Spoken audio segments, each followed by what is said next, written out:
This week in business math, we're going to talk about the notion of saving. There are two reasons that we would save up money. The first is so that we can achieve some big dream of ours. There are so many times during the day, you go to McDonald's and you order a sandwich, and the cashier says, "Would you like to make that a value meal?" Research says that we say yes more often than we actually feel like it because we don't want to be disagreeable. So, we just say, it's just a buck. But you save up enough of those just a bucks, and you're able over a period of time to buy something that actually would bring you true happiness. Maybe you'd like a PlayStation 5 or a Nintendo Switch.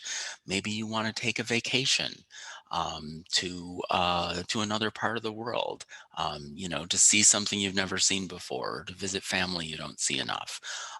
When I was in high school and working my jobs, I was saving money towards college, which I knew was going to be a really exciting and transformative adventure for me.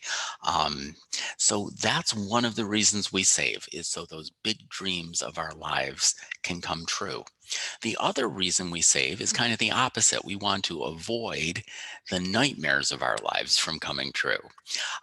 That's going to be the first activity we do this week. I want you to play a game called Spent. And the students who were in the class last year, I think they would tell you that this is something that they enjoyed a lot.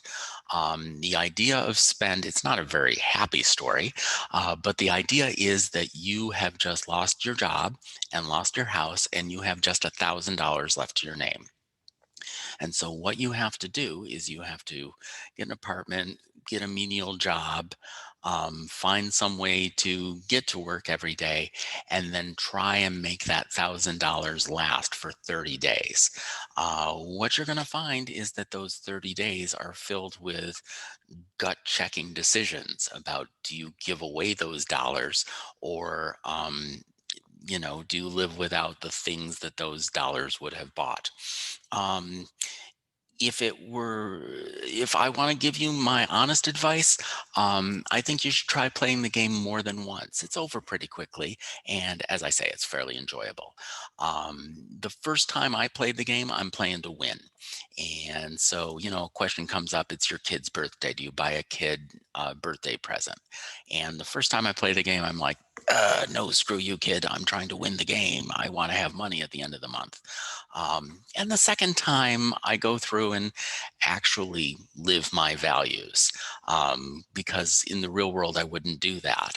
And so it gives you a better appreciation of how horrible it is to live in poverty and try and have values and a notion of right and wrong. Um, so give that a shot. I think you'll enjoy it. There's a reflection piece that goes along with it, and there's a lot to unpack from it. After that, we're going to look at articles that talk about different goals that people traditionally save money for. There tend to be a lot of them. That if you live day by day, you can miss out on the opportunities that you plan for your entire life, like your retirement, like your higher education, the kinds of things, a down payment for a house, the ability to kind of upgrade your life in a significant way. But it takes long-term planning to do that. We're going to talk about strategies for saving, and what we're building up for is next week we're going to put this in the larger idea of talking about having a budget, which is a savings plan. Well, not necessarily a savings plan, but a plan for spending your money in a way that allows you to reach your goals and cover emergencies, um, in a way that still allows you to live your life the way you want to. So that'll be budgeting. We're headed for that. But this week, let's think specifically about spending. Or I'm sorry, not about spending, about saving money. So enjoy this week's activities.